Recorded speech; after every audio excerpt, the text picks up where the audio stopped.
कोई कहे प्रातःकाल उठने से यद्यपि परमात्मा की प्राप्ति हो तो सबसे पहले परमात्मा किससे मिलेंगे?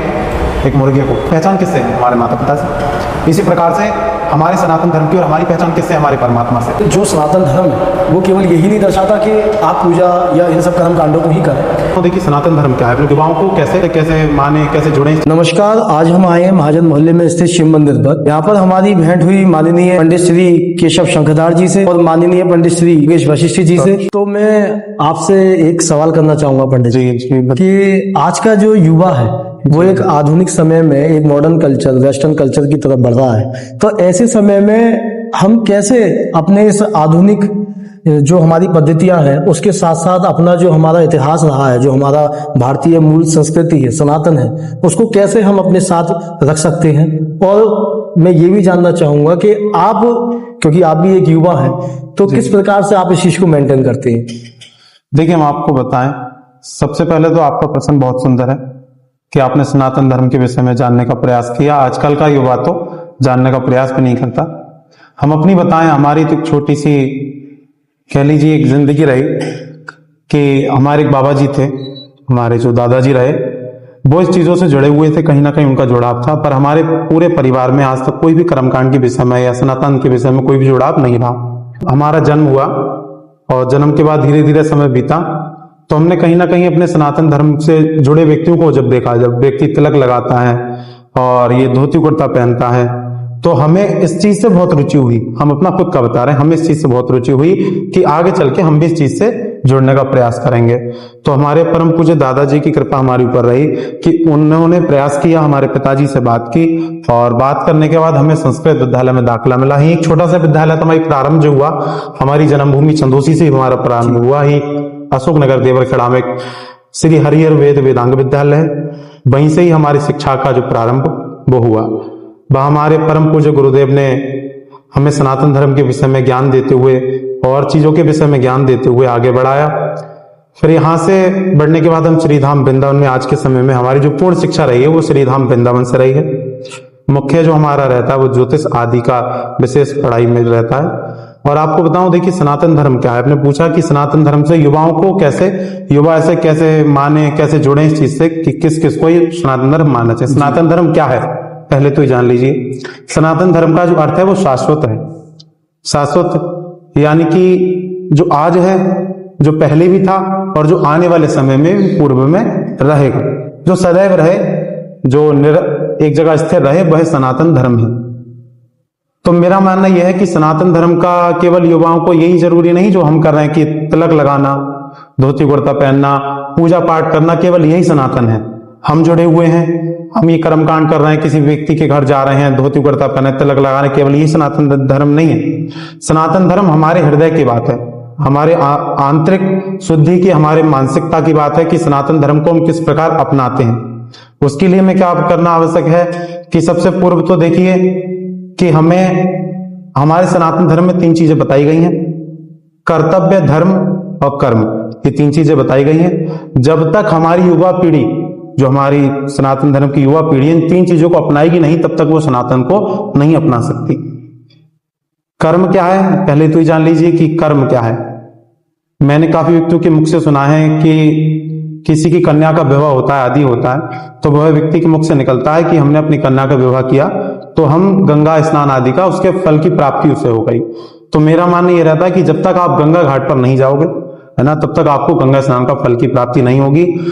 तो व्यक्ति यद्यपि जन्म लेकर आज पृथ्वी पर आया है तो उसे सबसे पहले निभाना चाहिए अपना कर्म, कर्म से जुड़ना चाहिए।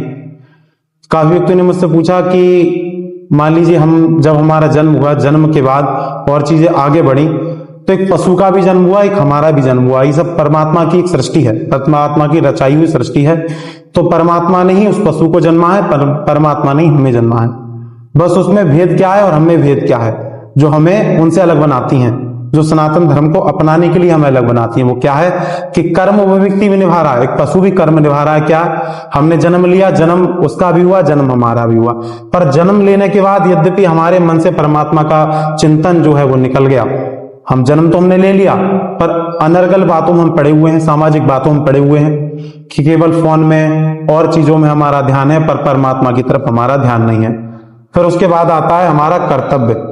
कर्तव्य क्या है कि पशु एक पालन पोषण यानी कि बच्चा पैदा कर रहा है, बच्चा जन्म लेता है, बच्चे पैदा हम भी कर रहे हैं, है ना, उसमें और हमें कोई फर्क नहीं है। बस हम क्या है, कर्तव्य निभा रहे हैं। कर्तव्य किस प्रकार का है कि जब हमारे घर में संतान हुई तो उससे हमारा कर्तव्य किस बात का जुड़ा कि हमारा उससे संबंध जुड़ा पिता और पुत्र का, या जो भी हमारे संबंध में पिता जन्मा है उस प्रकार से संबंध है, पर पशु में कोई संबंध नहीं होता है। इसी प्रकार से सबसे पहले निभाना चाहिए कर्म, फिर उसके बाद निभाना चाहिए कर्तव्य, फिर आ जाता है हमारा धर्म।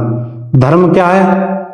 धर्म ये नहीं कि आप प्रतिदिन मंदिर जाओ, प्रतिदिन तिलक लगाओ, प्रतिदिन धोती कुर्ता पहनो, ये सब चीजें करो। धर्म केवल यही है कि अपने बड़ों का सम्मान, हमारा सनातन धर्म जो सिखाता है वो हमारे बड़ों का सम्मान सिखाता है। इस तरीके से पंडित जी ने बताया, कितना अच्छा उन्होंने बताया कि जो सनातन धर्म है वो केवल यही नहीं दर्शाता कि आप पूजा या इन सब कर्म कांडों को ही करें, आप अपने आधुनिक जीवन के साथ, अपनी एक अच्छी विचारधारा के साथ और मन में एक शांति और सत्यता की भावनाओं को लेकर, सभी का आदर सम्मान और सबको साथ लेकर चलने वाली जो भावना थी, तो वो सनातन है।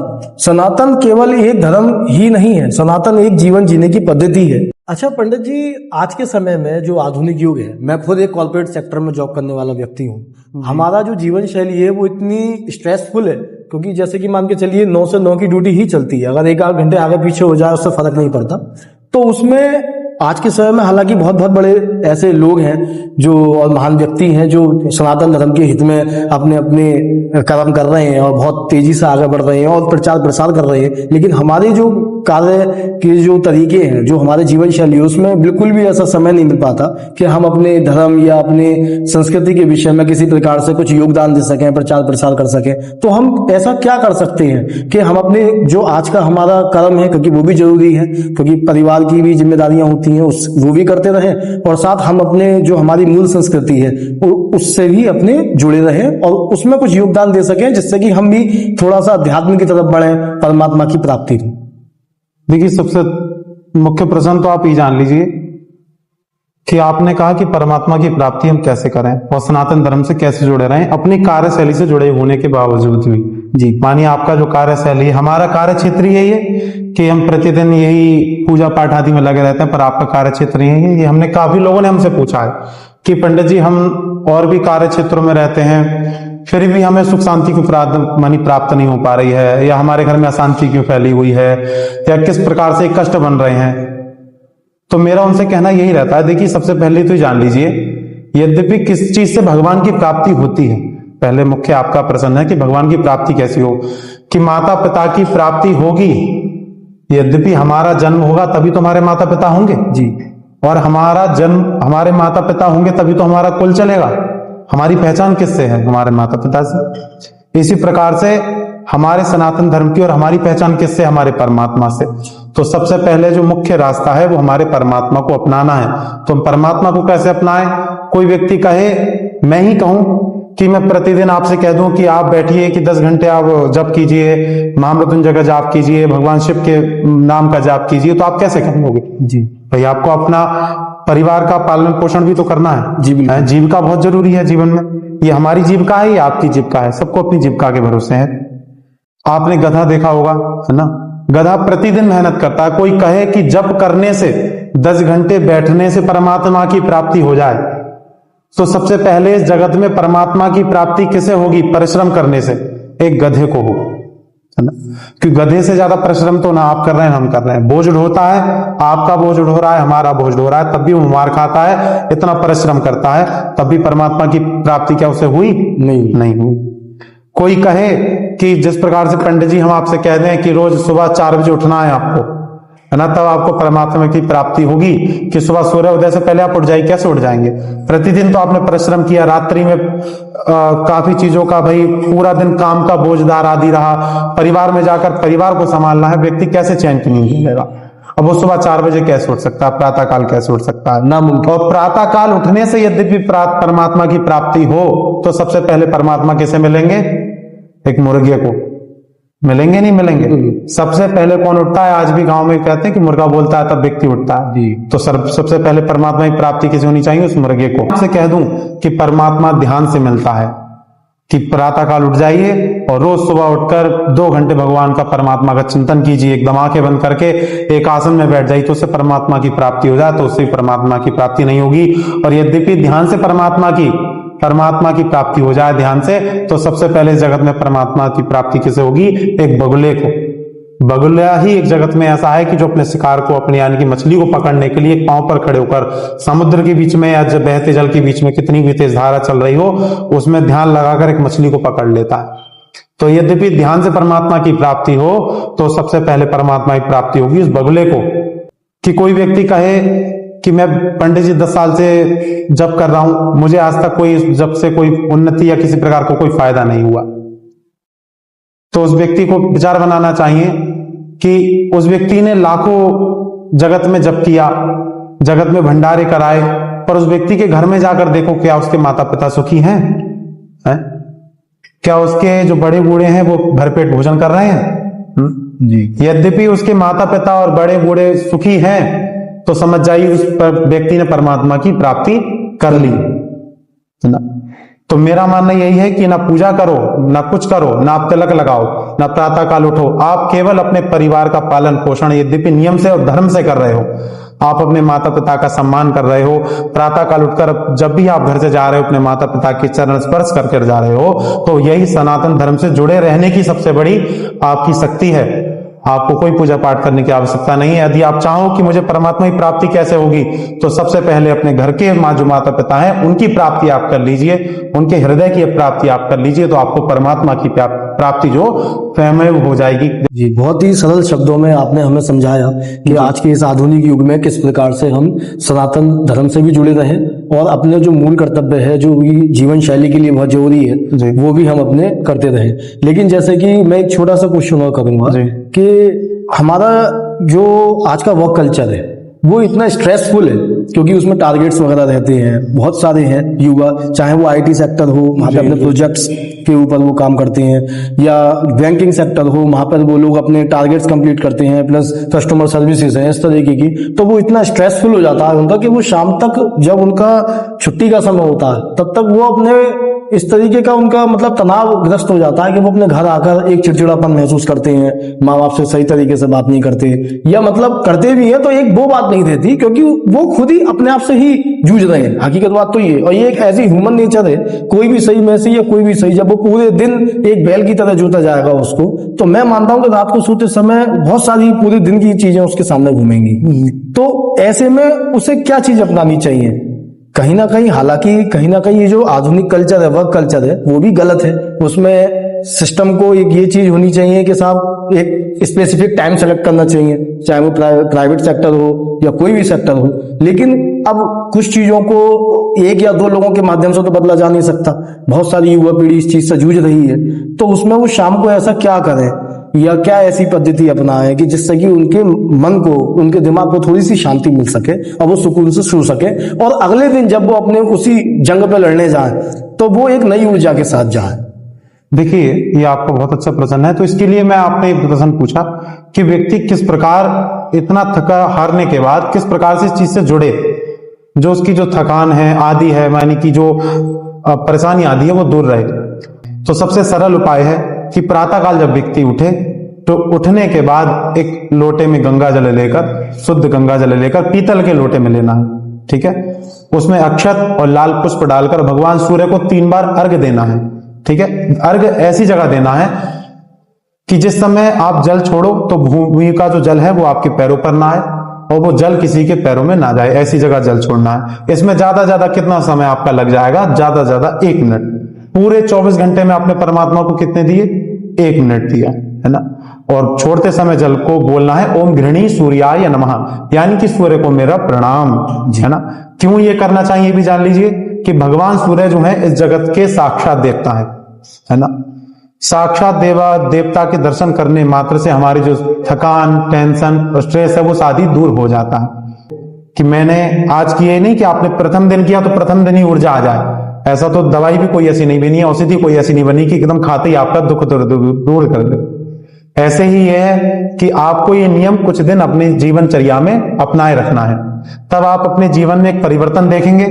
और शाम का जो आपने कहा कि देखिए प्रातः काल तो एक एनर्जी तो उसके अंदर है ही, व्यक्ति जब उठा नहाने स्नान आदि के बाद फ्रेश जब हुआ तो एक एनर्जी तो उसके अंदर है ही, तो वही करने में से कोई परेशानी नहीं है। पर मुख्य जो परेशानी है जब वो शाम को आ रहा है जी, थकने के बाद में आ रहा है, तो उसके लिए भी एक छोटा सा सरल उपाय है। केवल एक मात्र जब भी वो अपने घर के दरवाजे पर आए तो घर के अंदर से किसी को बुलाकर अपने पैर धुलकर और एक कुल्ला 7 बार कुल्ला करके जल से तब अपने घर के अंदर प्रवेश करे। और प्रवेश करने के बाद ही ये मेरा आपसे मानी निश्चय है कि प्रवेश करते ही जो उसकी थकान थी वो अलग दूर हो जाएगी, जो टेंशन थी, जो सांसारिक चीजें हैं वो मस्तिष्क से दूर हो जाएंगी, जो ग्रह चीजें हैं वो अंदर आने लग जाएंगी और एक अलग ऊर्जा को उसे मिलेगी। ये तो कैसा है कि आप करेंगे तुरंत आपको फल मिलेगा। तो ये 2 नियम व्यक्ति को हर अपनाने चाहिए। ये 2 नियम जो है हर व्यक्ति को अपने जीवन में उतारने चाहिए यदि वो चाहें कि मुझे अपने जीवन में सुख प्राप्त करना है।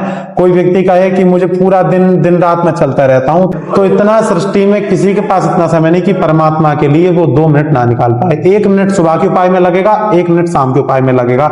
इसके करने के मात्र से ये मेरा निश्चय है आपसे कि सारी परेशानी आपकी, सारी जो स्ट्रेस, सारा जो दुख है वो दूर हो जाएगा केवल 1 हफ्ते के अंदर। 1 हफ्ते व्यक्ति यद्यपि इस नियम को करे अपने जीवन में उतार दे। तो जैसा कि हमारे माननीय योगेश वशिष्ठ जी पंडित जी ने हमें इतनी सरल और सभ्यता के साथ भारतीय संस्कृति और सनातन के विषय में बताया और उसको समझाया कि उसको हम कैसे अपने जीवन में उपयोग कर सकते हैं, मैं चाहूंगा कि आप एक बार हमारे दर्शकों को थोड़ा सा बता दें कम शब्दों में सरलता से कि उनको जो भी आप उचित समझो, जो भी आप कहना चाहें।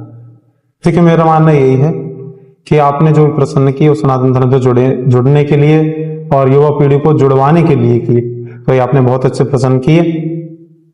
पर ज्यादा ना कहते हुए अभी एक चीज कहूंगा कि हमारे ग्रंथों में श्लोक है, यानी कानी च पापानी जन्मांतर कृतानि च तानि सर्वाणि नश्यन्तु प्रतीक्षायाम पदे पदे।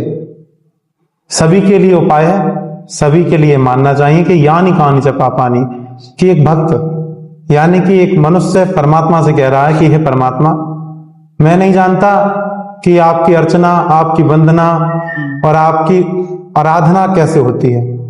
तो भगवान ने उसे कहा कि यानी कहानी जब पापानी जन्मांतर कृतानि का, कि बस भगवान एक सरल उपाय बता दिया सभी को कि प्रातः काल यद्यपि जो इस श्लोक को पढ़ेगा और सृष्टि के जो काम करेगा, मानी परमात्मा को क्या प्रिय है कि जान लीजिए कि हम जो सृष्टि पर अनर्गल चल रहे हैं, आप जो प्रतिदिन सुबह उठकर चलने लग जाते हो, है ना, कब अपने काम के लिए जा रहे हो, तो यद्यपि हमारे इस चलने में ही परमात्मा का ध्यान हो जाए, मानी कि यानी कानी जब पापानी, मैं जो यहाँ इधर उधर जा रहा हूं, जगत में भटक रहा हूं, तो मैं तो आपकी नहीं जानता आराधना कैसी है, मेरे पास समय नहीं कि मैं आपकी आराधना करूं, आपकी उपासना करूं, तो मैं जो चल रहा हूं उसी को ही आप अपनी आराधना मान लो, यानी कि मेरे परिश्रम को ही आप अपनी आराधना मानो।